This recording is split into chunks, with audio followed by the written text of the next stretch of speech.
Daniel falou agora, né, sobre talvez menor frequência de pessoas aqui na igreja, dele dirigindo o louvor. E de fato a gente tem um grupo bem menor hoje, mas as circunstâncias, né, pós-pandemia têm sido assim, um desafio para nós como igreja e para muitas outras comunidades. Parte desse desafio passa por justamente lembrarmos o porquê nós nos reunimos e porquê estamos aqui. E o texto que eu quero compartilhar com vocês hoje é um texto muito conhecido aqui do Campus 242. É um texto muito conhecido da nossa história aqui. Nós nos tornamos Campus 242 há 6 meses, mas nós temos uma história anterior a isso que já vem de anos. E o texto você pode imaginar, Atos 2, versículos 42 a 47. E o caminho do avivamento na igreja é o caminho do avivamento pessoal. Não existe avivamento na igreja sem que as pessoas sejam avivadas. E o caminho do avivamento pessoal é uma necessidade constante para todos nós. Acredite-me, eu estou nessa jornada há muito tempo, há 40 anos caminhando com Cristo. E eu posso dizer para você, se você não buscar esse avivamento pessoal, e se não for uma busca contínua na sua vida, a sua fé vai se tornar uma fé árida. Né? Há uma canção que eu gosto do Keith Green, em que ele expressa isso. Ele fala assim: meus olhos estão secos, a minha fé está velha, o meu coração está duro. É exatamente assim que muitas vezes a gente se torna no decorrer da jornada. A gente não chora mais, no sentido de quebrantamento, de chorar pelos nossos pecados ou pelos pecados dos outros, pela situação do mundo ao nosso redor. A gente não há lágrimas em nossos olhos, não há clamor, não há quebrantamento. Nosso coração fica duro, empedernido.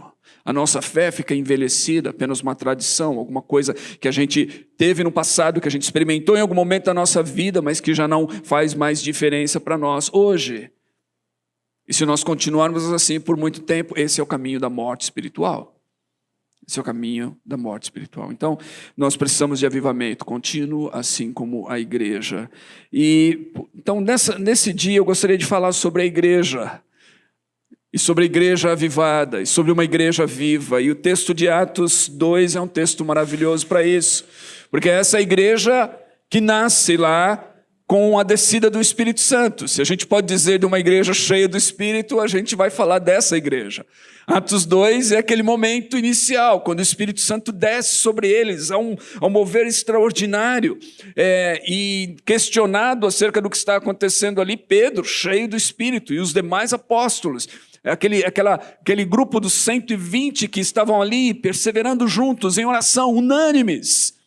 Eles estão agora sendo questionados, e Pedro, então, fala o que está acontecendo ali. Ele prega esse primeiro sermão que a gente vai encontrar. E como fruto desse primeiro sermão de Pedro, os seus ouvintes ficam aflitos e perguntam: o que é que nós devemos fazer diante dessas coisas? E Pedro indica-lhes o caminho do arrependimento. Arrependam-se, sejam batizados.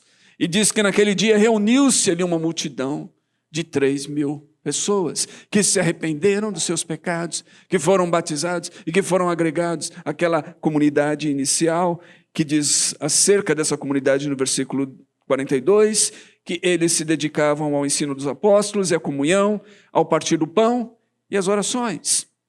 E todos estavam cheios de temor, e muitas maravilhas e sinais eram feitos pelos apóstolos. E os que criam mantinham-se unidos e tinham tudo em comum. E vendendo as suas propriedades e bens, distribuíam a cada um conforme a sua necessidade. E todos os dias continuavam a reunir-se no pátio do templo, partiam o pão em suas casas, e juntos participavam das refeições com alegria e sinceridade de coração, louvando a Deus e tendo a simpatia de todo o povo. E o Senhor lhes acrescentava diariamente os que iam sendo salvos. Essa é uma comunidade viva, uma comunidade cheia do Espírito, uma comunidade que, de certa forma, é uma comunidade que apresenta aqui alguns sinais, algumas características que devem estar presentes em toda a comunidade cristã ao longo dos séculos. E por isso que nós, inclusive, usamos esse texto e escolhemos esse texto há alguns anos para dele extrair o nome do 2:42, versículo 2:42 aqui. Então, nós temos aqui a comunidade, a gente pode dizer, de certa maneira, protótipo inicial. Não é uma comunidade perfeita, e Lucas vai nos mostrar isso muito claramente à medida em que a narrativa avança. E você chega no capítulo 4, no capítulo 5, você vai encontrar ali no meio desse mover do Espírito, você vai encontrar pessoas que estão tentando se aparecer, pessoas que estão tentando enganar os outros, né? Ananias e Safira, um juízo de Deus ali sobre esse casal, porque o procedimento deles é inadequado. Isso no meio da comunidade.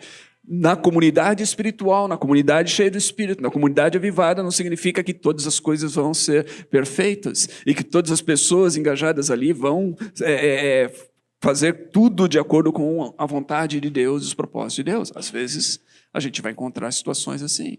No capítulo 6, a gente encontra a reclamação. Ali é uma reclamação com os líderes. Olha, vocês não estão fazendo a coisa direito. E tem que haver um reajuste na estrutura. Então, numa comunidade cheia do Espírito, numa comunidade cristã que está com as características do Espírito, não significa, novamente, que tudo vai ocorrer de maneira perfeita, que todo mundo vai estar no mesmo ritmo, na mesma toada, no mesmo som. Às vezes a gente vai encontrar problemas. Por quê? Porque essa comunidade cheia do Espírito é uma comunidade ainda dos pecadores. É a comunhão dos santos, porque foram chamados para Deus, mas esses santos não são perfeitos, estão a caminho da perfeição. E só serão perfeitos quando se encontrarem com o Senhor e o virem face a face. Então essa é a comunidade espiritual. Não é uma comunidade perfeita, mas é uma comunidade cheia do Espírito. Que sinais ela apresenta para nós aqui? Eu quero mencionar 4 deles de maneira rápida. Primeiro, a igreja avivada, a igreja cheia do Espírito, uma igreja viva, é uma comunidade comprometida com a palavra de Deus. Esse é o primeiro sinal que a gente encontra aqui no versículo 42. Diz que eles se dedicavam ao ensino dos apóstolos. O John Stott diz que a plenitude do Espírito é incompatível com o anti-intelectualismo. A plenitude do Espírito é incompatível com o anti-intelectualismo. Ou seja, nós que somos cristãos não somos pessoas voltadas ao anti-intelectualismo. John Stott diz, crer é também pensar. E você, talvez que me acompanha ao longo dos anos, já me ouviu falar várias vezes sobre isso, que nós não defendemos uma fé anti-intelectual. Eu já presenciei e já vi com tristeza, e talvez você também, muitas comunidades que me parecem, né, que tem eu já mencionei isso, não é uma piada, e é uma crítica talvez ácida, mas me parece que algumas comunidades têm na entrada uma placa, né, ao lado de um container, deixe aqui o seu cérebro. Porque as pessoas inteligentes, pessoas racionais, pessoas que pensam no dia a dia, que pensam para tomar decisões, pessoas acostumadas a usar a mente. Parece que quando elas entram nessas comunidades, elas deixam de lado a mente. Elas engolem cada besteira, elas engolem cada heresia, elas engolem cada engodo que você fala, meu Deus, como isso é possível? Como alguém consegue ser levado, guiado ao erro, ao engano dessa maneira? A única possibilidade para mim é que as pessoas deixaram de pensar. É essa atitude anti-intelectual. Mas nós não defendemos isso. Nós cremos que a fé envolve a razão, envolve o pensar, envolve o raciocínio. Vocês estão me ouvindo aqui, vocês estão pensando naquilo que eu estou falando. E eu convido-os, inclusive, a refletirem e serem bereanos e olharem, é assim mesmo que a Bíblia diz. Isso há uma resposta bíblica, isso está em sintonia com o ensino das Escrituras e com o ensino da igreja ao longo dos séculos. Ou seja, nós precisamos pensar. Isso tudo diz respeito justamente a essa questão da palavra de Deus. A palavra de Deus, ela exige um engajamento. A palavra de Deus, ela não é um texto mágico. Ela não é um texto... Nós, como cristãos, e nós cremos, inclusive, que a Bíblia é palavra de Deus, mas nós não cremos que a Bíblia é palavra de Deus como algumas outras crenças, outras pessoas. Nós não cremos que a Bíblia é um livro que caiu do céu pronto, escrito. escrito. Não, a Bíblia é palavra de Deus, mas ela foi escrita por seres humanos, por pessoas. Ela foi escrita em uma linguagem humana, ela foi escrita dentro de um contexto cultural. Isso inclusive, explica por que a gente tem diversidade de textos nas Escrituras, de estilos literários, que quando as pessoas conhecem as línguas originais bem o suficiente, elas conseguem notar essas características e conseguem até dizer se aquela pessoa que escreveu determinado livro ou determinada carta era uma pessoa educada, que tinha um alto nível educacional, uma alta cultura no seu tempo, ou não. Se era uma pessoa que tinha uma educação básica e que escreveu o texto e contém até alguns erros gramaticais, talvez alguns erros, ou uma forma gramatical que é muito elementar. Então, se há textos sofisticados ou não, isso está nas Escrituras. Por quê? Porque foram pessoas, seres humanos, que Deus usou para escrever a Escritura. Não caiu pronto do céu. Não é o livro dos Mormons, ou que o anjo Moroni entregou para o Joseph Smith. Não é. A Bíblia é um livro escrito em linguagem humana, por seres humanos, para nós. Na verdade, ela foi escrita para as pessoas do seu tempo, mas que fala a nós também hoje por ser palavra de Deus. Então, a Bíblia ela exige de nós um engajamento, uma leitura pensante, uma interpretação. A gente lê os textos e a gente tem que lidar com eles e interpretar. Alguns deles são difíceis. Alguns deles são tão difíceis que nesses 2000 anos de história da igreja ainda há divergência acerca da interpretação desses textos, de tão difíceis que eles são.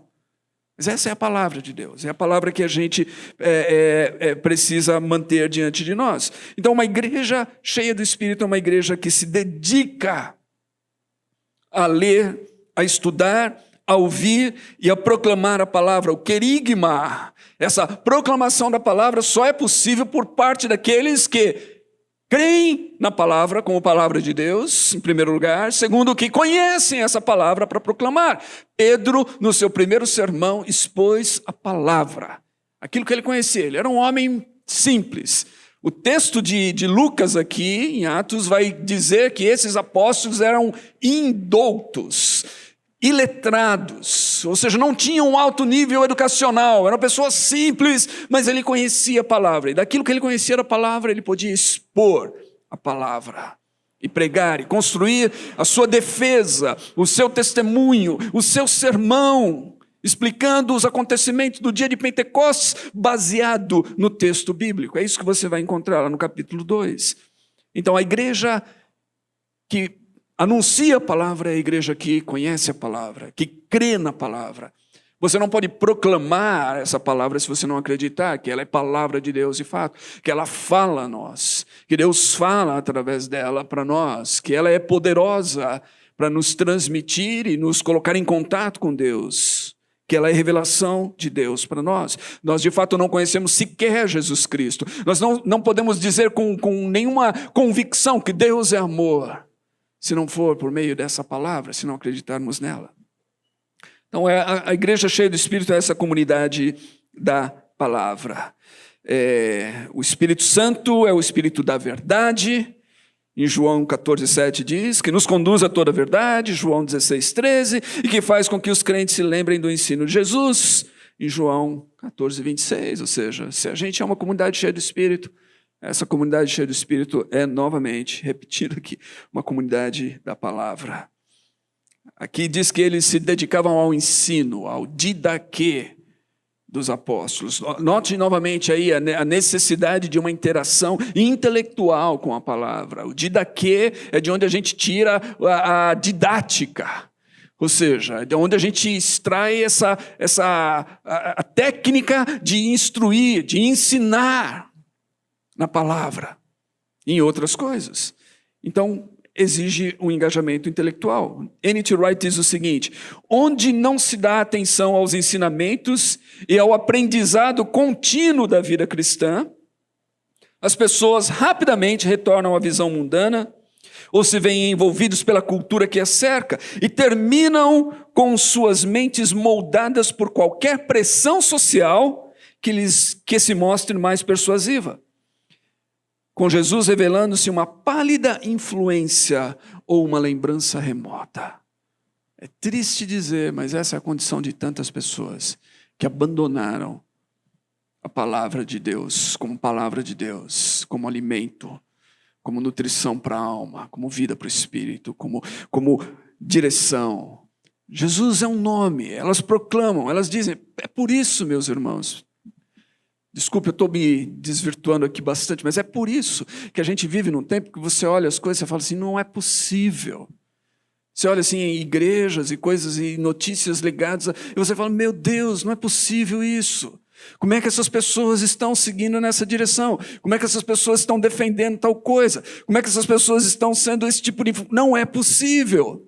Por quê? Jesus é um nome que elas proclamam, Jesus é um nome que elas cantam, Jesus é um nome que elas trazem, mas não tem conexão, não tem fundamento, não tem raiz, não tem instrução na palavra de Deus. É preciso que a gente tenha compromisso com a palavra. A igreja cheia do Espírito é uma igreja da palavra, comprometida com a palavra. Segundo, a igreja cheia do Espírito Santo, a comunidade viva, a comunidade avivada, é uma comunidade comprometida com a comunhão, a koinonia. Diz que eles se dedicavam à comunhão. E essa koinonia, essa comunhão no texto aqui, é algo muito belo que se manifestava tanto na união como na generosidade ímpar desses cristãos. União e generosidade ímpar, singular, sem igual desses cristãos, que até hoje, quando nós lemos o texto, salta-nos aos olhos essas palavras. Os versículos 44 e 45 diz que os que criam mantinham-se unidos e tinham tudo em comum.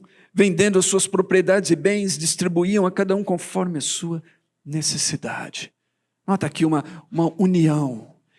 Eles criam e eles mantinham-se todas as coisas em comum, ou seja, a igreja avivada oferece um senso de pertencimento e família, porque é na família que a gente tem tudo em comum. Porque quando a gente faz parte de uma família, a gente não diz isso é meu, não, isso é nosso. Não é meu, é nosso. Na família a gente compartilha as coisas. Se torna nosso e não meu. Esse senso de pertencimento, esse senso de comunhão, essa união tremenda entre eles é justamente a família de Deus. E eu sei que nós estamos longe disso, nós podemos anunciar isso, mas estamos longe disso. Mas é isso que a igreja e o evangelho e o pertencimento a Cristo quer nos oferecer. E é tão importante a gente lembrar disso hoje, porque uma das grandes ameaças à igreja hoje é a divisão em torno de temas políticos e ideológicos. Inclusive nesse ano que nós estamos. Isso já veio crescendo nos últimos anos, mas tem sido anunciado e precisamos estar atentos a isso, porque cada vez mais a grande ameaça à igreja.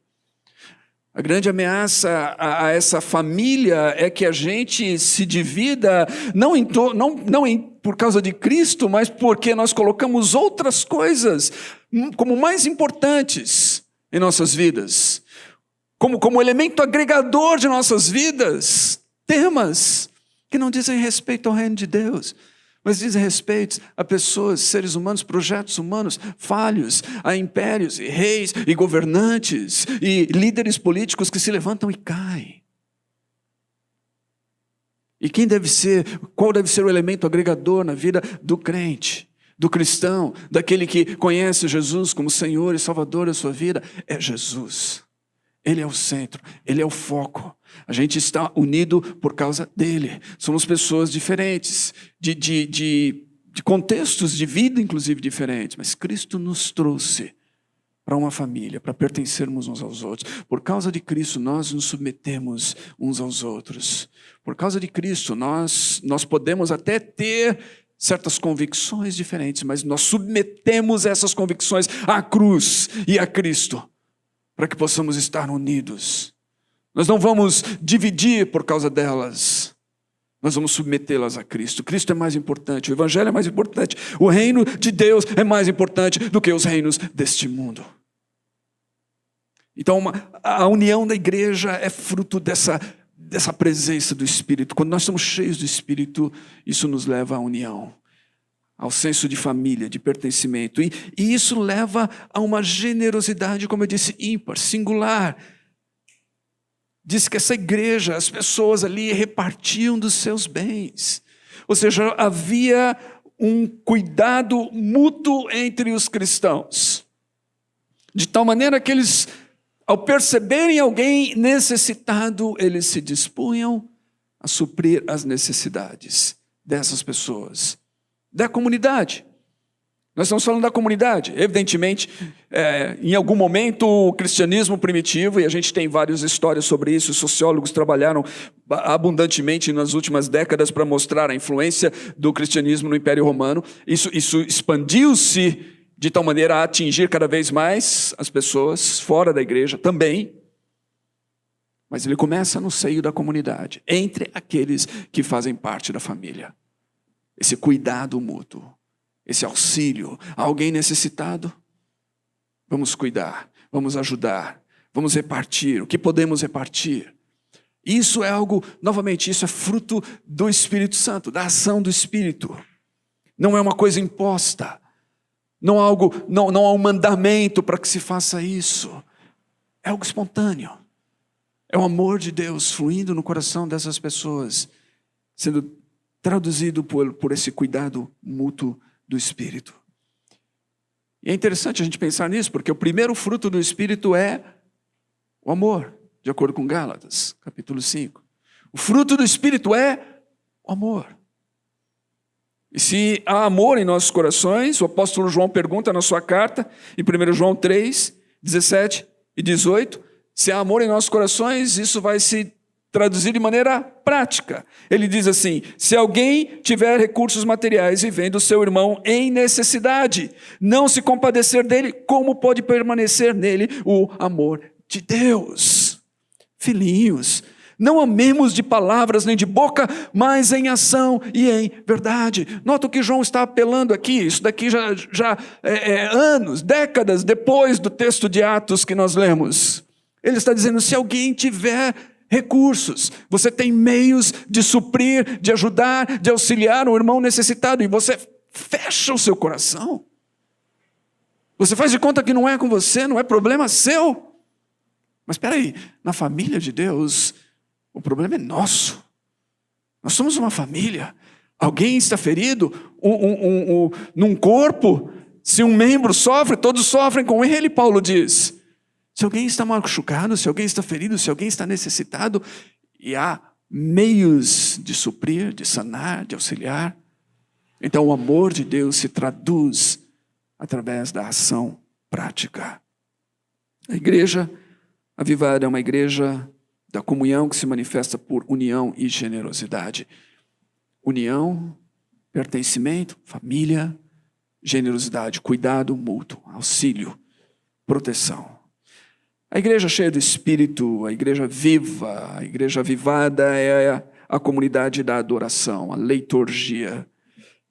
Versículo 42 diz que eles se dedicavam ao partir do pão e às orações. E nos versículos 46 e 47 diz assim: todos os dias continuavam a reunir-se no pátio do templo, partiam o pão em casa e juntos participavam das refeições com alegria e sinceridade do coração, louvando a Deus e tendo a simpatia de todo o povo. Nota, o culto desses primeiros cristãos, a liturgia deles, era uma celebração contínua, era uma celebração formal e informal.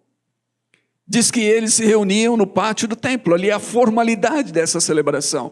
É interessante quando você estuda isso, esse cristianismo primitivo, que esses primeiros cristãos, eles entendiam que Jesus era o cumprimento das promessas do Velho Testamento. Eles entendiam que Jesus, em Cristo, todo aquele aspecto cerimonial da lei já não fazia mais sentido, havia se cumprido. Ele era a realidade, aquelas coisas eram a sombra, mas ele veio, a realidade, o Cordeiro de Deus.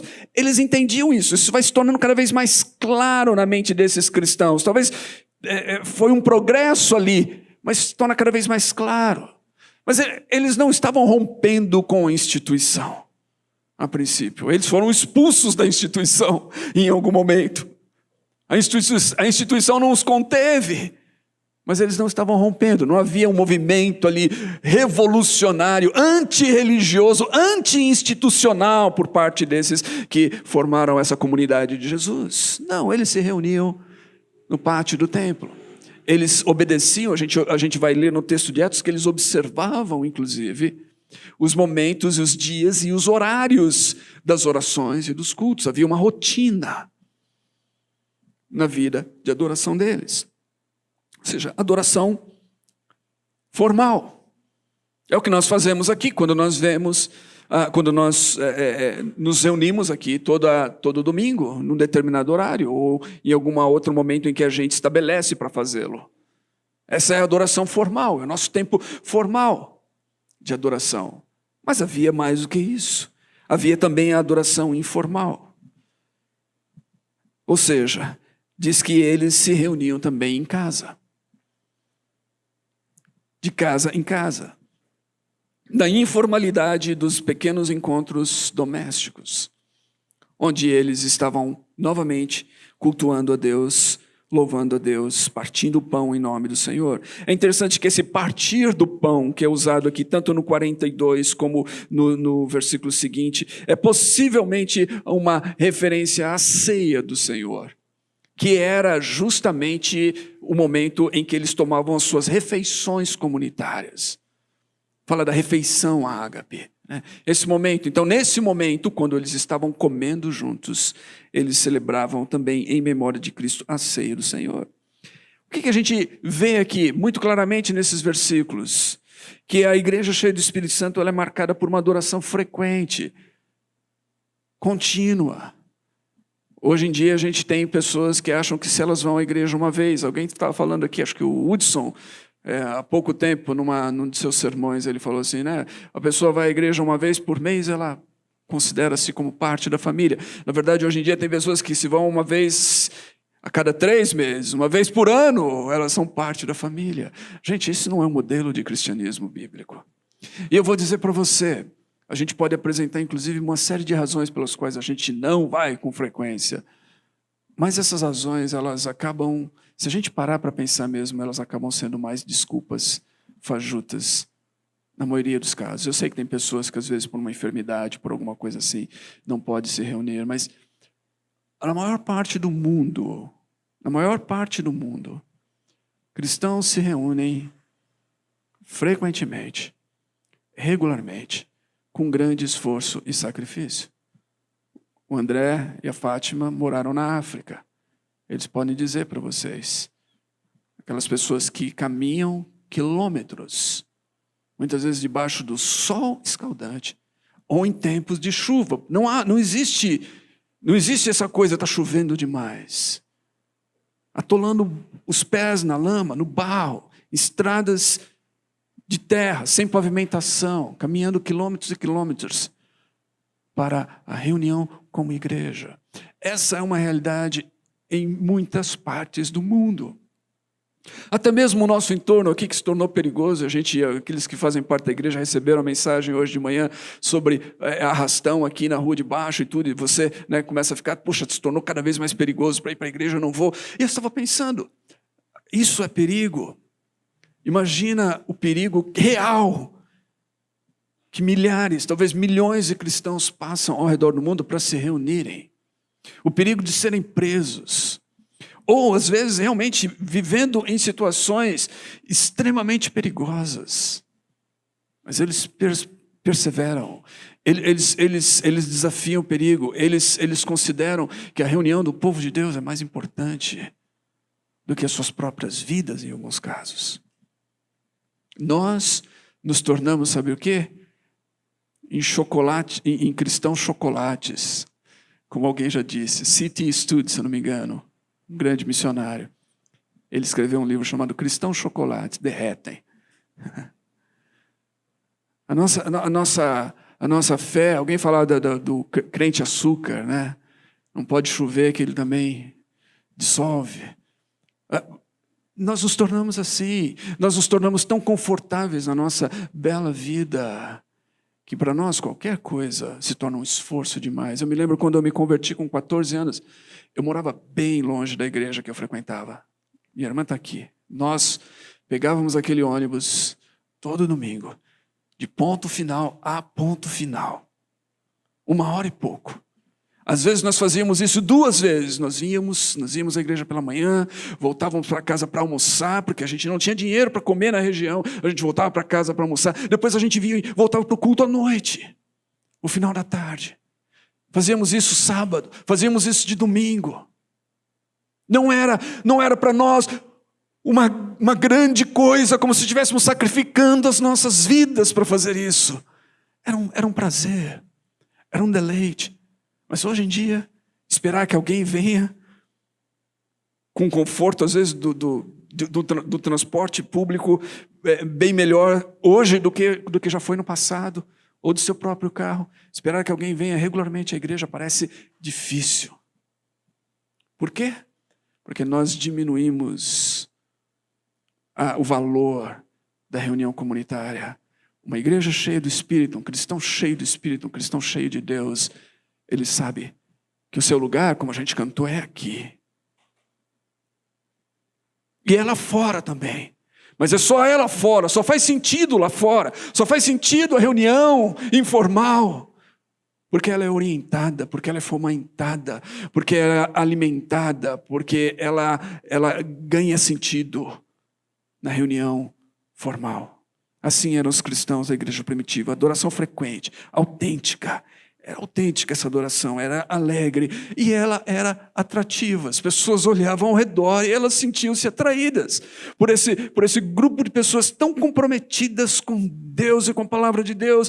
Essas pessoas comprometidas umas com as outras, essas pessoas comprometidas com aquilo que elas estavam fazendo, esse senso de pertencimento, essa adoração vibrante, alegre, autêntica. Isso atraía as pessoas. Havia simpatia do povo. Por último, o comprometimento com o testemunho, que é a martíria. Essa era uma comunidade cheia do Espírito, comprometida com o testemunho. Versículo 47, finalzinho, parte B, diz assim: e o Senhor lhes acrescentava diariamente os que iam sendo salvos. O Senhor lhes acrescentava diariamente os que iam sendo salvos. O texto fala sobre crescimento aqui. Essa era uma igreja que crescia. O Senhor acrescentava quem ia sendo salvo.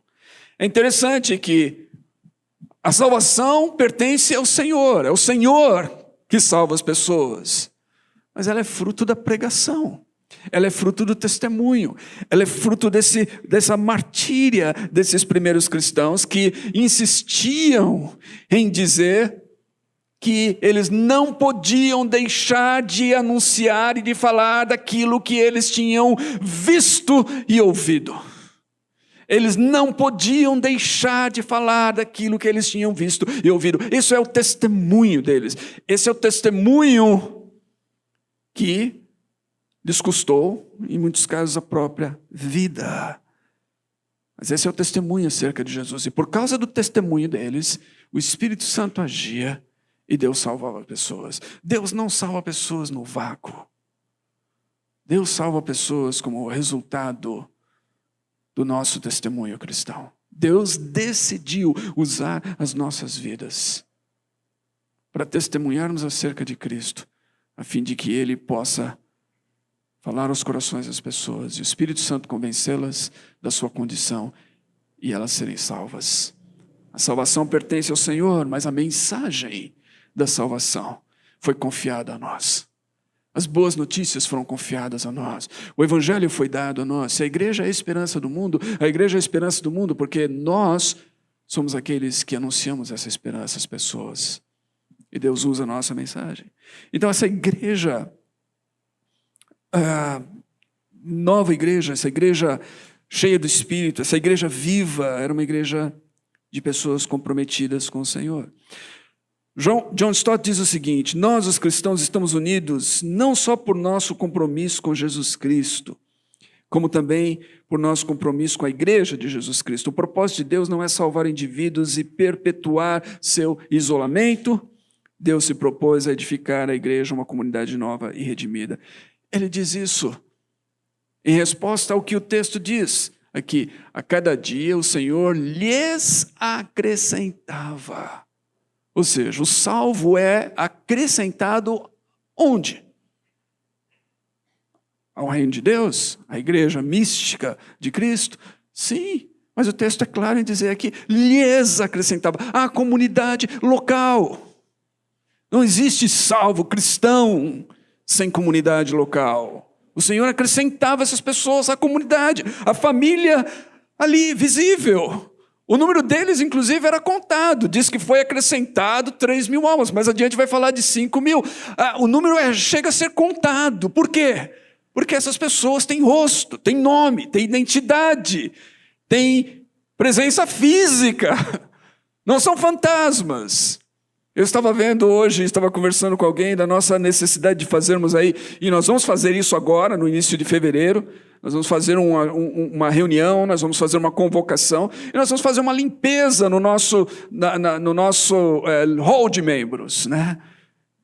Não é físico, mas é eletrônico. Eu estava olhando lá, 260 nomes lá.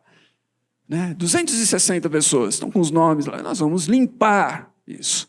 Nós vamos falar, olha, se você é membro, então a gente quer ver você. A gente quer corporalmente. Não temos, vamos tirar os membros fantasmas. Tem funcionários fantasmas, não é uma coisa boa, né? Todo mundo sabe que funcionário fantasma não é coisa boa. É falcatrua, é coisa errada. Membro fantasma de igreja não é coisa boa. Ok? Então, se é membro, é membro. Vem, participa, está junto. E aí a gente vai... É isso, temos que às vezes falar a verdade. Em amor, mas essa é a verdade. Essa é a igreja. Não há igreja fantasma, essa é uma igreja real. O Senhor acrescenta pessoas que são salvas e fazem parte da comunidade. Lá em Atos eles não tinham essa loucura que a gente tem hoje em dia. Que é uma loucura, achar eu sou cristão, mas estou desvinculado de qualquer coisa. Isso é uma loucura. Em Atos não tinha isso. Era real. Então nós vamos fazer isso, meus queridos, para que nós possamos ser uma igreja verdadeira, viva, relevante, que faz diferença no mundo, que precisa radicalmente dessa igreja. Por último, eu quero só dizer o seguinte, que tudo isso envolve, de nossa parte, então, uma dedicação.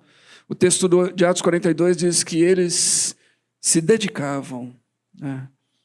Ser igreja avivada, cheia do Espírito, relevante, esperança para o mundo, desesperado, que faz diferença na sociedade, luz e sal.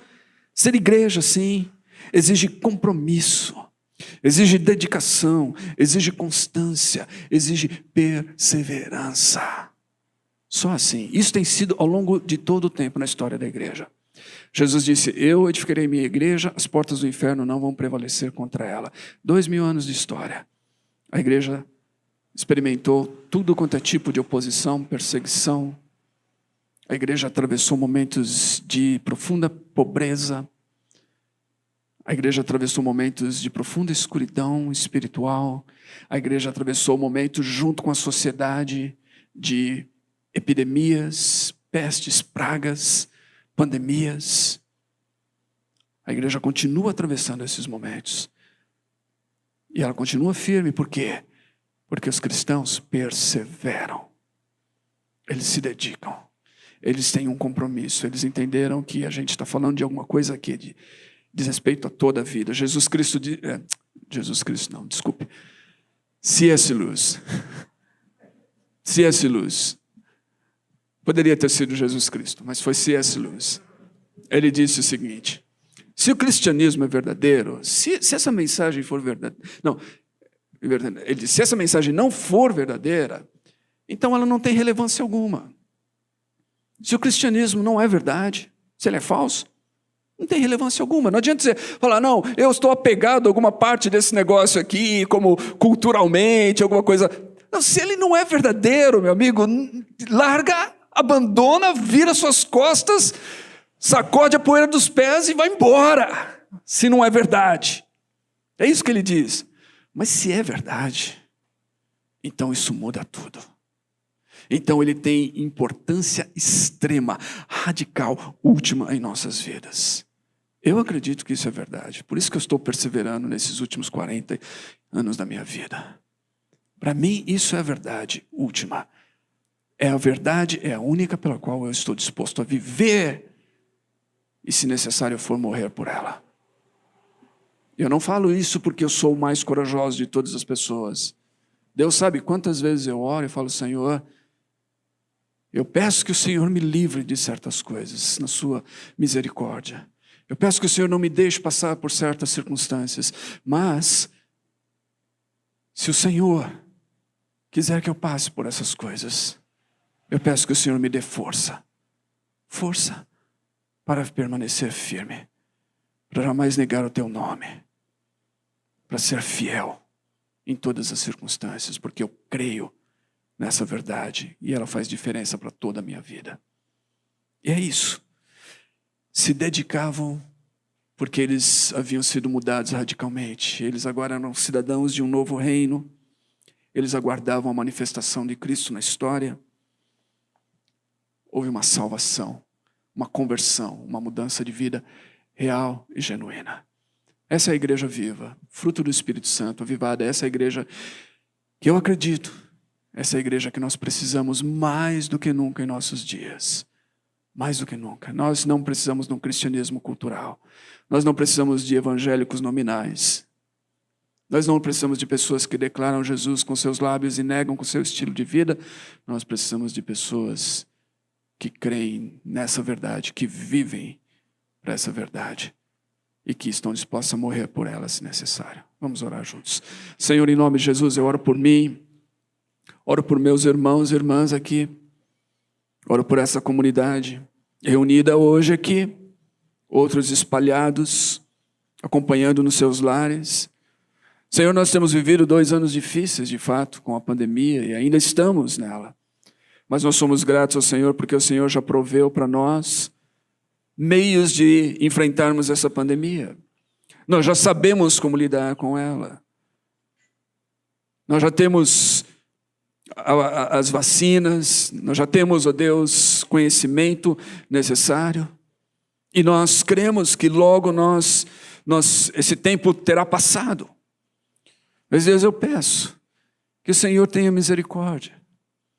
Tenha misericórdia daqueles que durante esse tempo talvez tenham perdido, ao invés de acrescentarem-lhes a fé, ao invés de se aproximarem mais do Senhor, ao invés de perceberem a importância de dedicarem mais as suas vidas aos valores eternos, ao verem o invisível, ao andarem por fé, tem permitido com que as circunstâncias e as coisas, e a passividade, muitas vezes a preguiça, lhes roubem a essência de suas vidas e de sua espiritualidade. Estão dormentes, estão entretidos com uma série de coisas, estão distraídos com a política e com causas que, por mais importantes que possam ser, se tornam irrelevantes quando comparadas à realidade do reino de Deus e da vida eterna.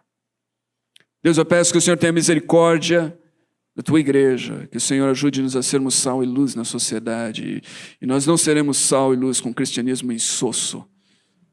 Sal e luz são elementos radicais, são elementos que apresentam diferença. Nota-se quando não há sal, quando não tem luz, só tem trevas. Que possamos ser uma igreja viva, avivada, cheia do Espírito Santo. Então eu oro, Senhor, tenha misericórdia de nós. E como Abacuque orou, eu peço, aviva, Senhor, a tua igreja. E aviva as nossas vidas. Em nome de Jesus, para a tua glória. Amém.